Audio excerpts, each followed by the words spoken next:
Para sa malalimang pagtalakay natin ngayon, hihimayin natin ang isang napakagandang aklat. Ang title nito ay Unstoppable Mission: Unleashing Leaders to Reshape the Global Landscape.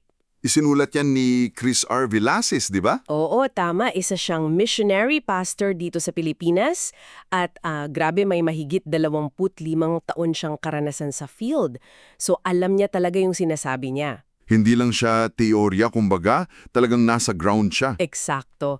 At ang mismong misyon natin sa diskusyong ito para sa iyo na nakikinig ngayon na naghahanap ng tunay na lalim sa pamumuno mo ay sirain at buon muli yung nakasanayan nating definisyon ng tagumpay.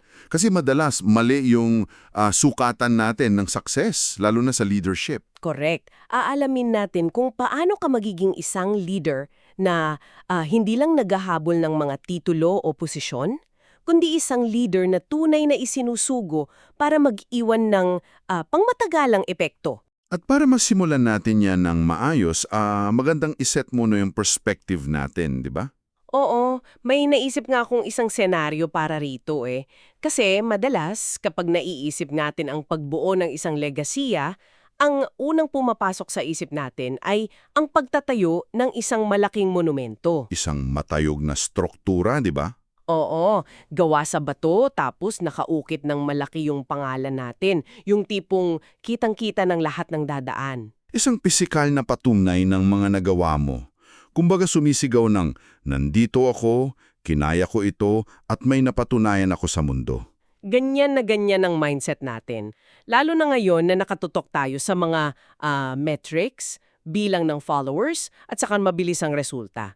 Matatag at kahanga-anga ang tingin natin sa mga monumentong yan. Pero may malaking pero doon sa libro ni Villasis. Grabe, oo. Pagkatapos kong basahin yung aklat na ito, napagtanto ko na sa mundo ng tunay na misyon, ang pagtatayo ng ganyang monumento pala ang isa sa pinakamalaking pagkakamali na pwede mong gawin. Wait, bakit daw pagkakamali yung magtayo ng monumento?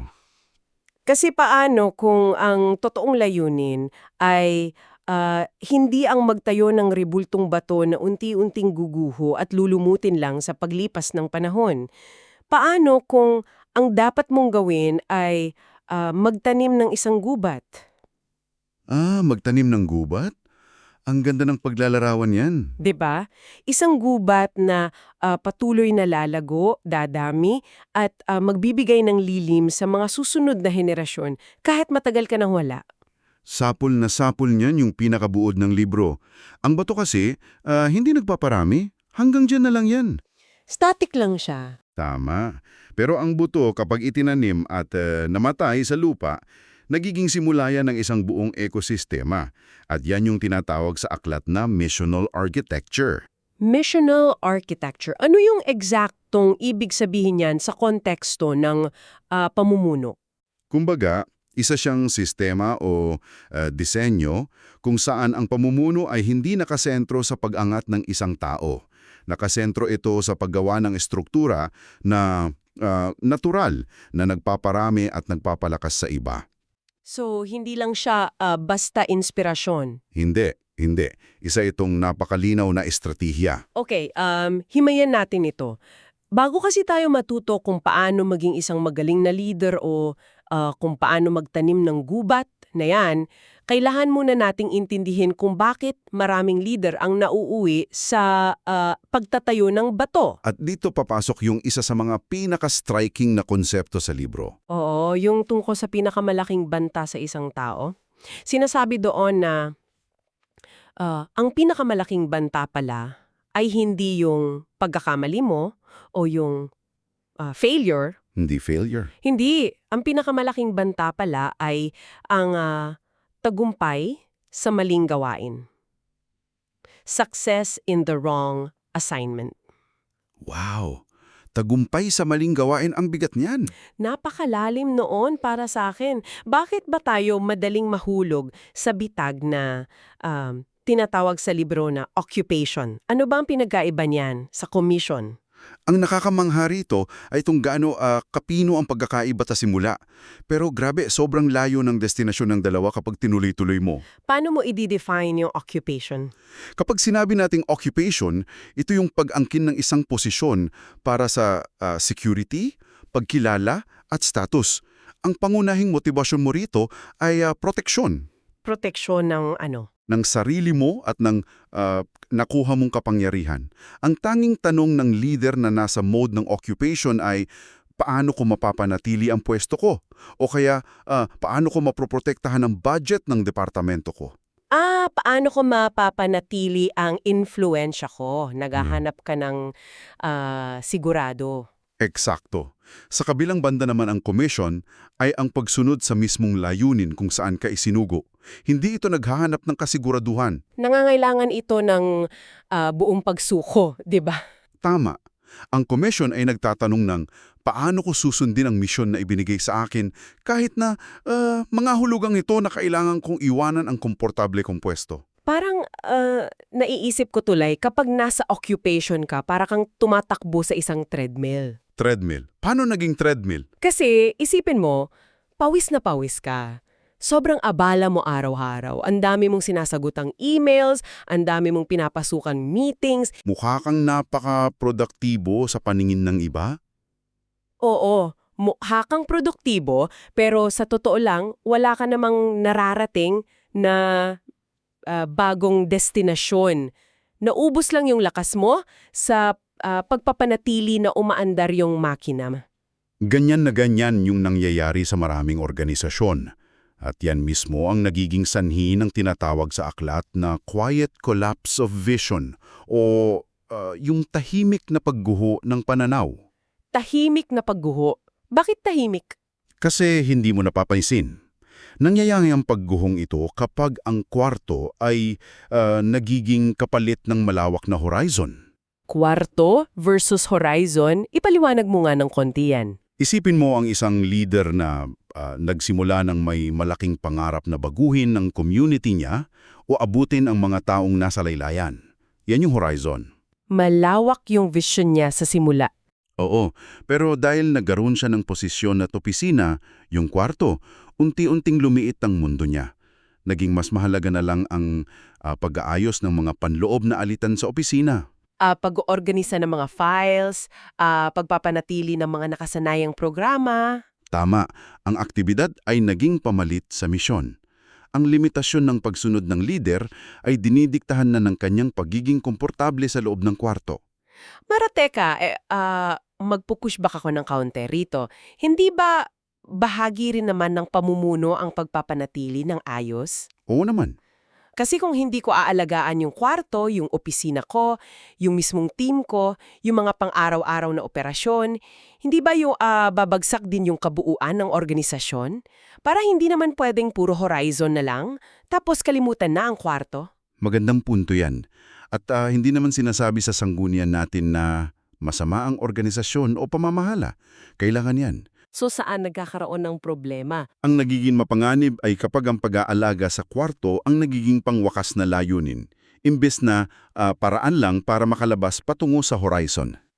The room becomes the end goal instead of the means. Eksakto. Kapag ang tanong mo araw-araw ay ano ang ginagawa natin para sa sarili natin, sa halip na ano ang ipinag-aagawa sa atin ng Diyos para sa iba, doon nagsisimula ang problema. Nawawala ang epekto ng liderato dahil nakakulong na lang sa pag-aalaga ng sariling bakuran. Nawawala yung pagiging isinugo o yung sent nature ng misyon. Kaya pala, nakakatakot yon, lalo na para sa'yo na nakikinig na yon na baka pakiramdam mo ay ginagawa mo naman ng lahat ng tama kasi pumapasok ka sa trabaho, inaayos mo ang team mo. Pero ang totoo, pinoprotektahan mo na lang pala ang status quo. Kaya kung ang paglundag at pagkapit sa isang komportableng titulo ay isang bitag, paano ba nakakarating ang isang leader sa puntong handa na siyang lumabas sa horizon? Kailangan ng proseso, di ba? Oo. Kasi parang may nawawalang hakbang dito eh. Paano ka lilipat mula sa pagiging nakakulong sa kwarto patungo sa pagiging isinugo, Dito papasok ang isa sa pinakamabigat na argumento ng aklat. At aaminin ko, madalas hindi komportable pakinggan ito ng maraming aspiring leaders. Ano yon? Ang Diyos ay humuhubog muna bago siya magsugo. God forms before He sends. Ang formasyon ay nauuna palagi sa misyon. Formasyon bago misyon. May proseso ng pagkatago o yung tinatawag na hiddenness. Sa yugtong ito, dinudurog muna ang ego at hinuhubog ang karakter ng isang tao bago siya bigyan ng malaking plataforma. Dito na magiging sobrang interesante ang lahat. Kasi kung isipin natin sa modernong kultura natin ngayon, lalo na sa social media at sa corporate world, baliktad ang gusto natin eh. Gusto natin sikat agad, di ba? Gusto natin ang plataforma agad. Gusto natin ang titulo bukas. May mga seminars pa nga kung paano pabilisin ang pagangat mo sa corporate ladder. Fast-track leadership. Oho, kaya bilang isang taong may pangarap, tatanungin kita, bakit ko pipigilan ng sarili ko kung handang-handa na ang puso ko at napakaraming tao ang nangangailangan ng tulong ko ngayon? Hindi ba't ang tagal ng paghihintay at paghubog na ito ay isang malaking pag-aaksaya ng momentum? Ito ay nagdadala sa isang napakahalagang tanong. At sa tingin ko, yan ang eksaktong nararamdaman ng napakaraming kabataang leader ngayon. Nainip sina. Tama, pero ang babala ng libro ni Villasis ay ang panganib ng tinatawag na false readiness o maling kahandaan. Kailangan nating intindihin na ang pagnais o desire ay hindi katumbas ng lalim o depth. Desire does not equal depth. Pwedeng napakataas ng passion mo, pwede kang may napakagandang intensyon, pero kung hindi pa nahuhubog ang iyong karakter para dalhin ang bigat ng responsibilidad at mga tukso ng kapangyarihan, Mapapahamak ka. mapapahamak ka talaga, walang duda. Paano ba nangyayari yung pagkapahamak na yon sa totoong buhay? Bigyan mo nga ako ng picture. Simple lang ang mekanismo niyan. Kapag ang isang tao ay inilagay sa mataas na posisyon nang hindi pa buo ang karakter niya, ang kanyang kapasidad sa publiko ay biglang hihigit sa kanyang pribadong pagsunod. So mas magaling siya sa labas kesa sa kusino siya sa loob. Eksakto. Mas malaki ang inaasahan sa kanya ng tao kaysa sa kaya niyang panindigan kapag walang nakatingin. Ano ang nagiging resulta kapag ganyan? Guguho siya sa ilalim ng presyon. Maraming leader ang mabilis sumikat pero mas mabilis pang bumagsak dahil ang pundasyon ng kanilang karakter ay hindi kinaya ang bigat ng kanilang plataporma. Upang patunayan ito, nagbigay si Villasis ng napakaraming ebidensya mula sa kasaysayan, lalo na sa Biblia, 'di ba? Oo, maraming case studies doon. Nakaka-curious yan. Ano ang naging proseso ng mga kilalang leader na ito? Hindi ba sila isinugo agad ng makita ang potential nila? Hindi talaga. Sa katunayan, dumaan sila sa pinakamatitinding yugto ng pagtatago at paghihintay. Kunwari si Moises. Oo, si Moises. Ano yung kwento niya sa konteksto nito? Nabuhay siya bilang prinsipe sa Ehipto. May kapangyarihan, nakapag-aral sa pinakamagagandang paaralan, may impluensya. Sa papel siya ang perpektong leader. Tama. Pero nang subukan niyang iligtas ang mga Israelita gamit ang sarili niyang lakas at timeline, pumalpak siya. Bakit? Dahil may false readiness siya. Ready na yung isip at passion pero hindi pa ready yung character. Kaya ang ginawa ng Diyos, inilagay siya sa ilang ng 40 taon para mag-alaga ng tupa. 40 taon. Oo, 40 taon para kalimutan ang pagmamay-ari ng Ehipto at matutong maging mababa. Grabe yung kay Moises. Kung sa panahon natin nangyari iyon, baka nag-resign na siya at naghanap ng ibang kumpanya. 'Di ba? Ganon din kay David. Bago siya naging hari, nag-alaga muna siya ng tupa, sa dilim, at natutong maging tapat sa mga nakakaboring na gawain. Walang palakpak doon. Si Joseph, kasama rin siya sa libro, 'di ba? Oo, si Joseph ay dumaan sa pagtataksil ng kapatid, itinapon sa balon, at nabulok sa kulungan ng walang kasalanan. Matinding hiddenness yun. At si Pablo, na isang henyo at scholar, hindi siya agad nagturo. Pagka-convert niya, dumaan muna siya sa matinding paghihirap at matagal na pag-aaral sa disyerto ng Arabia bago naging misyonero. Ibig sabihin, ang pasikot-sikot ng paghugog, yung mga panahong pakiramdam mo ay na-stuck ka sa isang mababang posisyon, hindi pala yun pagkaantala na walang layunin. Hindi yun aksidente. Hindi siya delay without purpose. Sinasabi sa aklat na inilalantad ng karanasan sa labas ang mga itinatago sa loob ng silid-aralan. The field exposes what the classroom conceals. Napakagandang quote niyan. Ibig sabihin, pwede kang maging cum laude sa teolohiya o sa business management, kabisado mo lahat ng teorya, pero kapag nandyan ka na sa actual na sitwasyon, Kapag may krisis, kapag pinagtataksilan ka ng mga katrabahado mo, o kapag wala nang pumapalakpak sa'yo, dun lalabas ang tunay mong kulay. at yan ang dahilan bakit kailangan ng hiddenness. Ang proseso ng paghubog sa dilim, ang sumisira sa iyong ego upang hindi ka maging panganib sa misyon at sa mga taong pamumunuan mo. Napakalakas na mensahe niyan para sa'yo na nakikinig na yon. Kung pakiramdam mo ay naiinip kaya dahil hindi mo pa nakukuha yung promotion, yung posisyon, o yung break na matagal mo nang pinagdadasal, baka inililigtas ka lang sa bigat na hindi pa kaya ng karakter mo. Ang hiddenness ay hindi parusa, proteksyon ito. Napakatotoo niyan. Ngayon, umabante tayo sa susunod na bahagi. Sabihin nating dumaan na ang isang leader sa tamang paghuhubog. Basag na ang ego niya, buo na ang karakter niya, at hindi na siya nakakulong sa kanyang comfort zone. Handa na siyang isugo, kumbaga. Handa na siya. Paano ngayon gumagalaw ang totoong misyon sa malawakang sakop? Paano ba ito inilalakag o ini-execute kung hindi ka na mag-isa? Dito napapasok yung konsepto ng arkitektura ng pagsugo o yung architecture of sending. So, paano ito gumagana? Kung susuriin natin kung paano gumagalaw ang malusog na misyon, tinalakay sa aklat ang modelo ng iglesia sa Antioch mula sa Acts chapter 13. Yung Antioch model. Napakaganda ng modelo nila. Kasi isipin mo, hindi sila nagsimula sa pamamagitan ng pagtatawag ng isang corporate strategic planning meeting. Wala silang whiteboard kung saan idinisenyo ang isang 5 taong plano. Wala. Wala silang pinag-aralang demographic ng susunod na target market nila. Teka, kung walang nagplano at walang meeting para sa estratehiya, paano sila nakapagdesisyon kung sino ang ipadadala at saan pupunta? Parang napaka-chaotic naman yata noon kung ia-apply sa modernong organisasyon. Doon nagkakamali ang marami.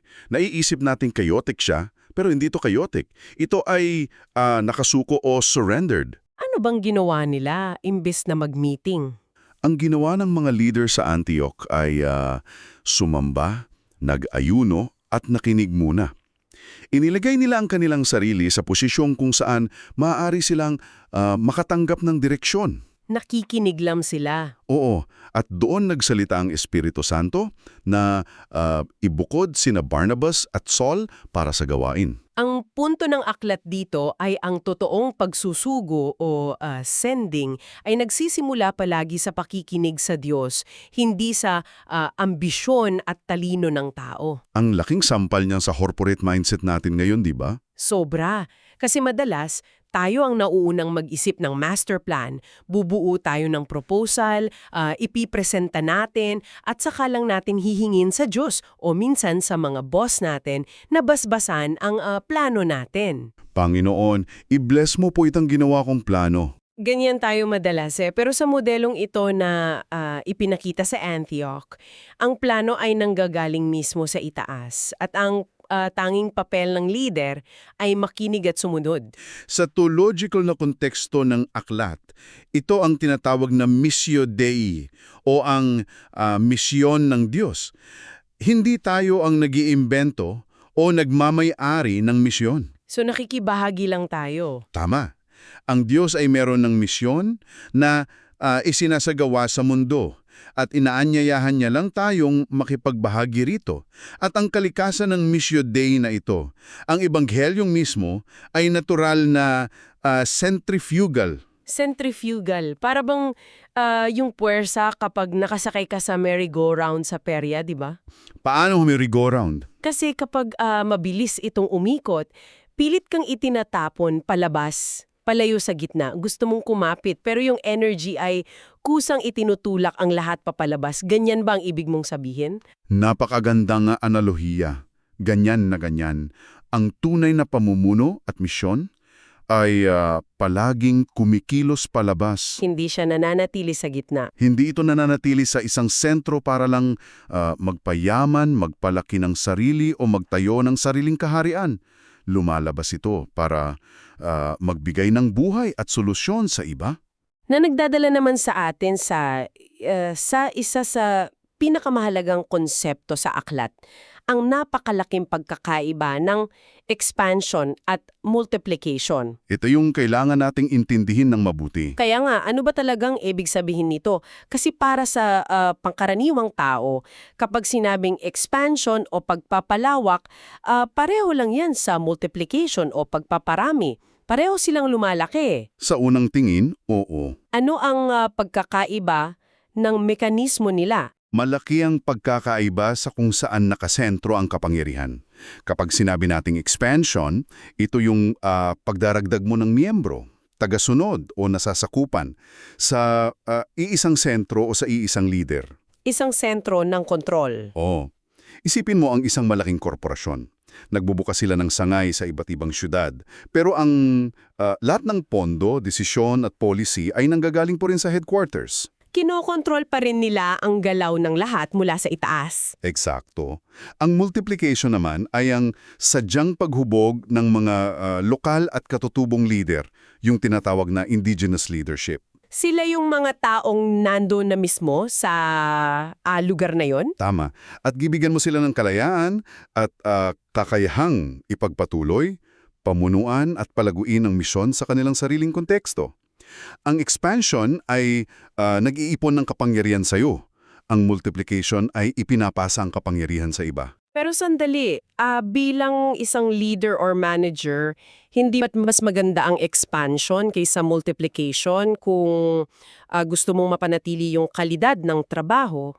Magandang tanong yan. Quality control ang iniisip mo. Oo, kung may sistema ko na alam kong gumagana at perfecto na, bakit ko ipapasa yung control sa iba na baka magkamali lang? Bakit ko sila bibigyan ng kapangyarihan kung pwede ko namang i-expand na lang yung sarili kong pamumuno para sigurado? Kung iko-connecta natin ito sa mas malaking larawan, mauunawaan natin kung bakit mapanganib ang ganyang pag-iisip. Kung nakasentro sa iyo ang lahat ng kontrol at desisyon, ikaw din ang nagiging pinakamalaking limitasyon ng paglago. Ako ang magiging bottleneck. Tama, ikaw ang bottleneck. Paano kapag nagkasakit ka? Paano kapag umalis ka? Guguho ang buong organisasyon dahil hindi sila natutong magdesisyon para sa sarili nila. Naging dependent sila lahat sa akin. Kaya nga ang isang komunidad o organisasyon na totoong malusog ay hindi nag-iimbak ng mga magagaling na tao sa isang lugar. Ano ang ginagawa nila? Ipinagdiriwang nila ang pagpakawala o releasing sa mga talentong ito. Ang isang totoong leader ay pumupunta sa isang lugar, hinuhubog ang mga tao at inihahanda sila sa punktong hindi na siya kinakailangan doon sa hinaharap. Grabe yon. Ibig sabihin, ang totoong tagumpay mo, mapa-manager ka man, guro o negosyante, ay hindi nasusukat sa kung gaano kakailaman ng mga tao mo? Madalas kasi feeling natin ang galing natin kapag hinahanap-hanap tayo eh. Oo, ang daming leader na gustong-gusto yung pakiramdam na sinasabihan sila ng, "Boss, hindi kikilos ang opisina kapag wala ka." Pinapalaki noon ang ego natin, di ba?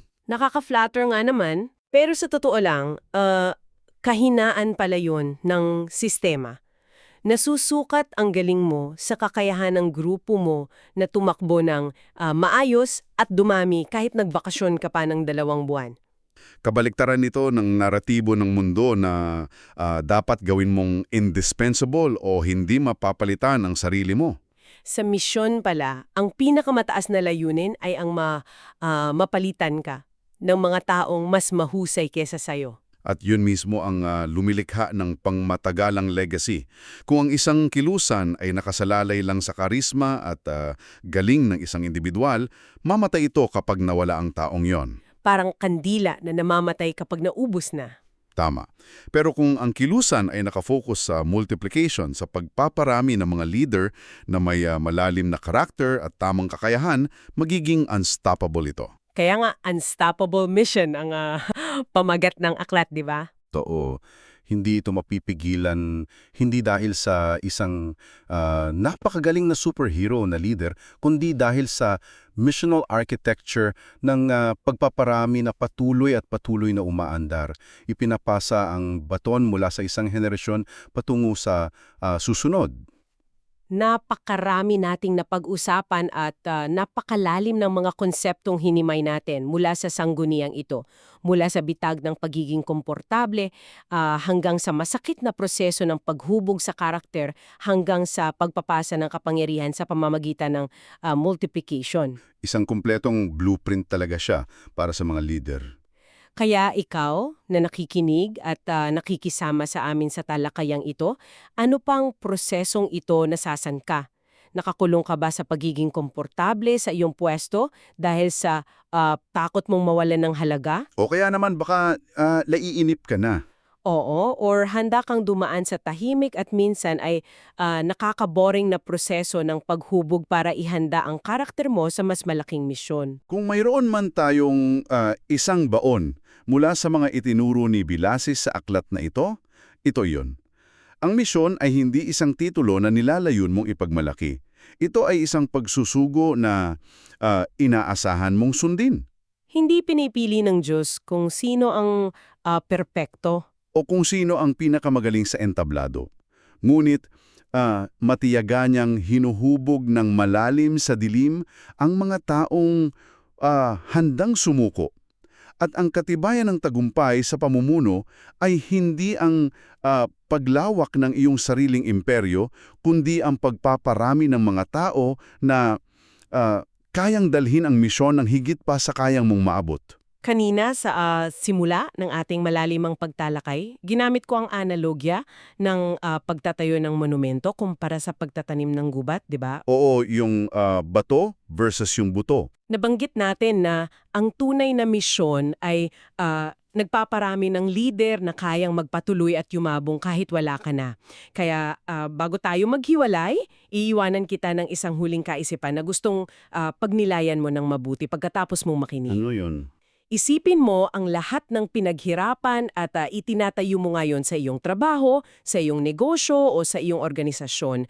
Kung bukas na bukas ay bigla kang alisin sa pwesto o sa gawain ng hawakan mo, ano ang mangyayari sa mga taong nasa ilalim mo? Guguho ba o magpapatuloy?